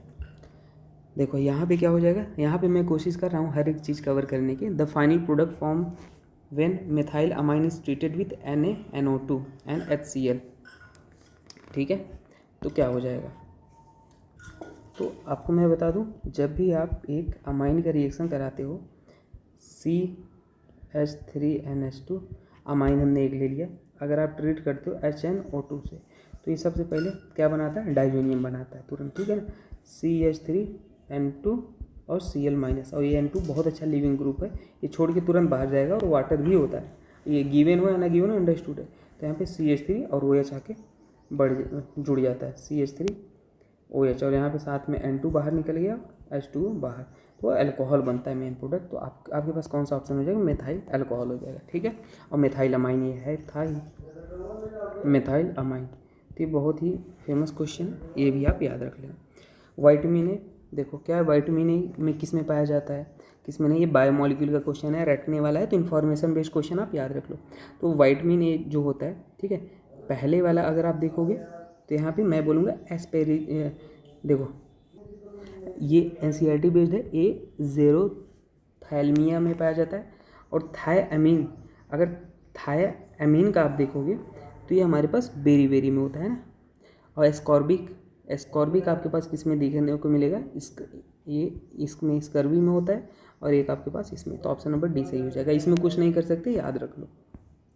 नेक्स्ट देखते हैं, sulphur containing amino acid from the following, कौन कौन एमिनो एसिड है जो सल्फर कंटेन करता है। अच्छा, बायोमोलिक्यूल भी आप सर्च कर लेना अब IIT एंड थिंकिंग, तो ट्रिक मैंने बताया कैसे याद करते हैं, ठीक है। तो देखो पहला स्ट्रक्चर नंबर ए, आइसोल्यूसिन क्या होता है, मैं बना देता हूँ एक बार फिर से, ठीक है, आप याद रखना, ये आपके पास आइसोल्यूसिन होता है, ठीक है। बी स्ट्रक्चर सिस्टीन HS, आपके पास CH2CH, एमिनो एसिड में ये तो होना ही है COOH और NH2, ये तो कंपल्सरी। लाइजीन में क्या होता है H2N और CH2, आपके पास 4CH, और यहाँ पे क्या होता है NH2 और यहाँ पे COOH। आपके पास D methionine CH3S CH2 CH2 CH NH2, और क्या हो जाएगा COOH। ई आप ग्लूटेमिक एसिड मतलब COOH हो जाएगा, दोनों साइड हो जाएगा CH2 और यहाँ पे CH और यहाँ पे NH2 और ये COOH। तो ऐसे कितने ऑप्शन है आपके पास, बी और डी ऑप्शन नंबर, जिसमें सल्फर है। बी में सल्फर है एक यहाँ पे, और डी में भी सल्फर है, ठीक है। तो ये याद रख लेना है, 2 बार क्वेश्चन जेईई मेंस पूछा जा चुका है। The test which does not have ambidentate, the set which does not have ambidentate ligand. अब देखो एम्बीडेंटेड लिगेंड क्या होता है, कई कन्फ्यूजन तो इसमें होता है, इसे हटाओ। जिसमें 2 डोनर साइड तो होते हैं लेकिन एट अ टाइम एक ही डोनेट करता है। मैंने क्या बोला, जिसमें मान लो सल्फर है, यहाँ पे कार्बन N है ना, यहाँ पे 2 डोनर साइट हैं लेकिन एट अ टाइम एक ही डोनेट करेगा, ठीक है। एम्बीडेंटेड एट अ टाइम एक ही डोनेट करता है, at a time one will donate. और बाइडेंटेड में क्या होता है, दोनों ही डोनेट करते हैं, जैसे एथिलीन डाइअमाइन नहीं होता है ना, जैसे स्ट्रक्चर शायद मैं गलत बना दिया हूँ, मतलब मैं ऐसे समझो इसमें दोनों एक ही टाइम पे डोनेट करते हैं, ठीक है। तो एथिलीन डाइअमाइन में दोनों एक ही टाइम पे डोनेट करते हैं, याद रख लेना। मतलब बाइडेंटेड लिगेंड में, और एम्बीडेंटेड मतलब एक ही टाइम डोनेट करे। तो देखो मैं आपको बताता हूँ, जैसे NO2 होता है NO2- और NCS, एक तो मैंने बना ही दिया NCS-, ठीक है। ये हमारे पास कैसे होते हैं, एम्बीडेंट लिगेंड होते हैं। आप चाहे तो बना के भी देख लो, ये एट ए टाइम एक ही डोनेट करते हैं, 2 को तो मैंने बना ही दिया था। अब बाकी का देख लो, ऑक्जेलेट अगर बनाओगे O2-, ये भाई दोनों बाइडेंटेड लिगेंड हो जाएंगे, ठीक है। एथिलीन डाइअमाइन आपके पास सही बनाया था, एथिलीन ये भी आपके पास दोनों साइड डोनेट। और EDTA है ना, EDTA देखो उसका भी स्ट्रक्चर मैं बना देता हूँ, C और यहाँ पे C और यहाँ पे COO-, COO- और COO-, ये आपके पास तो केवल 2 ही होते हैं जो बाइडेंटेड होते हैं। मैं कहूँगा इनको याद रख लो। आपके पास ऑप्शन नंबर ऐसा कौन सा दिख रहा है, डी दिख रहा है, ठीक है। तो ये याद रख लेना, ठीक है। और H2O भी आप उसी में कंसिडर करोगे, H2O भी एक ही डोनेट। आइए आगे बढ़ते हैं, नेक्स्ट क्वेश्चन देखते हैं। नेक्स्ट क्वेश्चन आपके पास है कि CETON आपको दिख रहा है, चलिए इसको सॉल्व कर लेते हैं। इसे मैं बता देता हूँ आपको सॉल्व करके, ठीक है।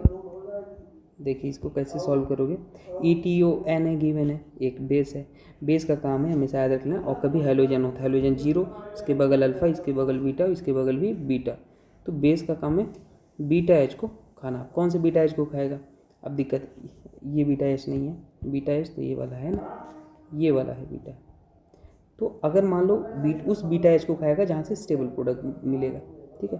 तो अगर मान लो ये बेस इस H को खाता है तो ये बॉन्ड इधर आएगा और इसको बाहर निकाल देगा। तो आपके पास क्यों वही बना? क्योंकि यहाँ पे जो अल्फा हाइड्रोजन आएगा एल्कीन बना वो ज़्यादा स्टेबल, इसलिए ये प्रोडक्ट बना है। अब नेक्स्ट स्टेप में आपके पास HBr भी गिवन था। HBr वही काम करेगा विदाउट इन प्रेजेंस, इसके साथ H2O2 नहीं है तो मार्कोनी का फ्रूट, जहाँ पे स्टेबल कार्बोकैटायन बनेगा। तो इस बार स्टेबल कार्बोकैटायन आपके पास यहाँ पे बनेगा और यहीं भी आपके पास Br को जोड़ दिया। सिंपल क्वेश्चन था। तो ऑप्शन नंबर आपके पास सी ऐसा दिख रहा है कहीं, CA करेक्ट हो जाएगा। ठीक है, तो बहुत सिंपल क्वेश्चन। आइए आगे बढ़ते हैं। लास्ट क्वेश्चन है। लास्ट क्वेश्चन आपके पास था कि which one of the following test is use for the identification of functional group in organic compound does not use copper reagent.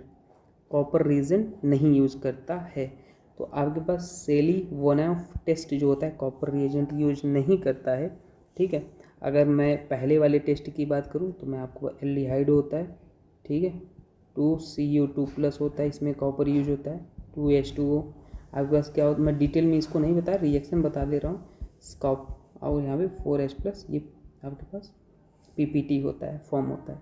ठीक है, और ये किसके लिए यूज होता है? मोनोसेकेराइड के लिए होता है। मोनोसेकेराइड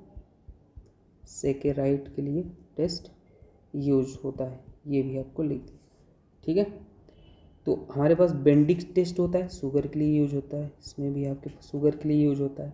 ठीक है, और ब्यूरेट टेस्ट हमारे पास होता है पेप्टाइड बॉन्ड के लिए टेस्ट यूज होता है, पेप्टाइड बॉन्ड के लिए यूज होता है। ठीक है, इसी में कॉपर यूज नहीं होता है। आपके पास ऑप्शन नंबर कौन सा हो जाएगा? B हो जाएगा। आप कहोगे सर ये बताया नहीं किसके लिए यूज होता है, तो ये आपको बता दूं कि डिस्टिंग्यूश के लिए होता है, एल्डोज कीटोज शुगर के लिए डिस्टिंग्यूश, एल्डोज एंड कीटोज शुगर के लिए यूज होता है ना।